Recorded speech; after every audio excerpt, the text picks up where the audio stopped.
Očigledno je da sadašnja vlast nije imala namjeru da konsultuje evropske partnere u vezi sa izmjenama zakona o državnom tužilaštvu i prijedlogom zakona o tužilaštvu za organizovani kriminal, kaže u razgovoru za Novu M bivša pregovaračica za poglavlja 23 i 24 Marijana Laković-Drašković.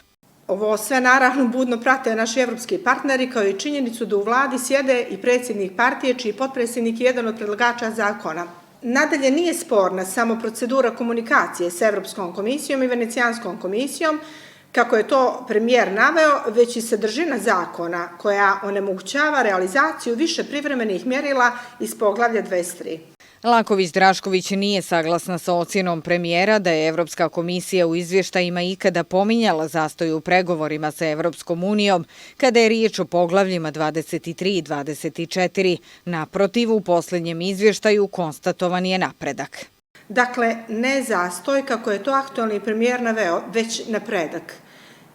Ukoliko se pak ovi zakoni ipak usvoje, Evropska komisija je najavila nazadovanje kada je oblast pravosuđa u pitanju, što jasno govori da je aktualna vlada toliko izigrala povjerenje naših evropskih partnera za ova 2 mjeseca sa teorijom da su oni takozvani eksperti, ma šta to značilo, a ne političari, te da poslanici koriste ustavno pravo da predlažu zakone. To što je usvajanje ovih zakona privremeno odgođeno govori da vladajuća većina postaje svjesna da bi se usvajanjem ovih zakona poremetili odnosi sa Evropskom komisijom, mišljenja je Laković-Drašković.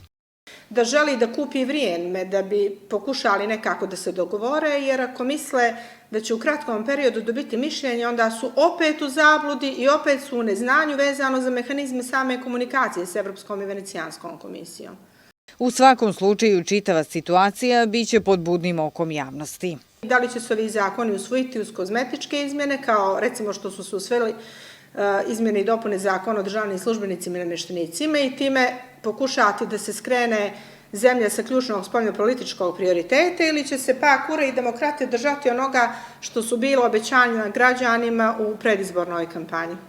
Laković-Drašković se osvrnula i na izbor predsjednika Vrhovnog suda i na prijedloge iz Sudskog savjeta da se izmijene uslovi i procedure prilikom izbora. Prema njenim riječima, to je u najmanju ruku čudno, jer kada se radilo uveliko na izmjenama zakona, takvih prijedloga iz Sudskog savjeta nije bilo.